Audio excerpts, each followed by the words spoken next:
So நான் பேசிக் outline வரைஞ்சி அதில் ஆரி ஒர்க் கொடுத்துட்டேன். ஸோ அதுக்கு வெளியே வந்து ஆரி ஒர்க் வெளியே வந்து நான் ஸ்டோன்ஸ் வந்து B7000 க்ளூ போட்டு ஸ்டோன்ஸ் ஒட்டிடுறேன் நான்.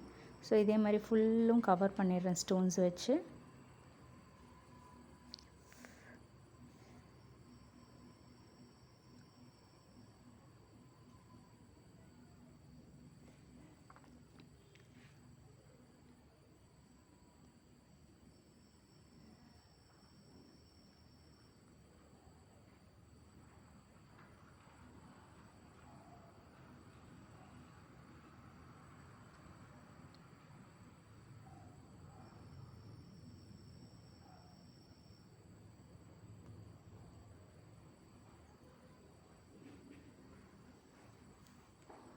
இப்போ ஸோ ஃபுல்லாக ட்ரை ஆனதுக்கப்புறம்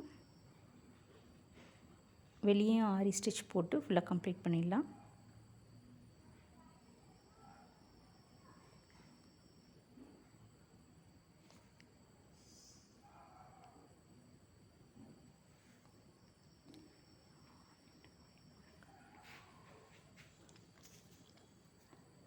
இப்போ நான் வந்து இன்னர் வந்து பெயிண்ட் அடிக்கிறேன். ஸோ ஃபஸ்ட்டு வந்து வெட் பண்ணிக்கிறேன் நான்.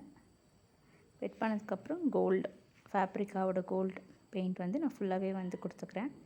ஸோ பெயிண்ட் பண்ணதுக்கப்புறம் நான் வந்து இது ஏன்னா நம்ம கேப்பில் வந்து பிங்க் கலர் தெரியக்கூடாதுக்காக நான் கோல்டு பெயிண்ட் கொடுத்தேன் நான். இப்போ நீங்கள் ஆரி ஒர்க் வந்து ஃபுல்லாகவே நான் வந்து ஆரி ஸ்டிச் போட்டு இந்த டீரை வந்து நான் ஃபுல்லாகவே கம்ப்ளீட் பண்ணிக்கிறேன். ஸோ ஃபைனலாக இப்படி தான் இருக்குது. கண்ணுக்கு வந்து நான் வந்து குந்தன் ஸ்டோன் வச்சுருக்கேன். ஸோ நீங்கள் கோல்டு ஒர்க் கொடுத்தாலும் ஓகே, கொடுக்கலனாலும் அது நல்லா தான் இருக்கும். So final output.